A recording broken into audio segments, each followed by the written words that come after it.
আজ চট্টগ্রাম লায়ন্স চক্ষু হাসপাতালে একটি আনন্দঘন মুহূর্তের সৃষ্টি হয়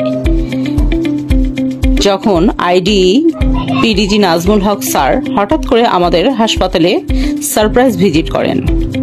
ওনার সম্মানে উপস্থিত ছিলেন lion district governor Kohinoor Kamal ma'am, 21 পদকপ্রাপ্ত আমাদের গর্ব lion M A Malik sir, হাসপাতালের chairman lion Nasiruddin Chowdhury sir ও হাসপাতালের ম্যানেজমেন্ট কমিটির সকল সদস্যবৃন্দ। আউটডোর সেবা ঘুরে দেখে তিনি অত্যন্ত আনন্দিত হন এবং বলেন, এত অল্প খরচে এমন মানসম্মত চক্ষু সেবা প্রদান করতে পেরে আমরা লায়নরা সত্যিই গর্বিত।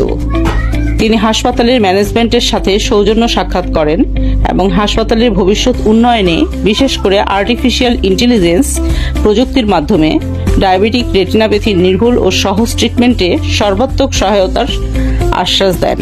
এই ভিজিট আমাদের জন্য এক নতুন প্রেরণা, যা ভবিষ্যতে আরও উন্নত সেবার অঙ্গীকারকে দৃঢ় করবে। Sir, we are really proud of you.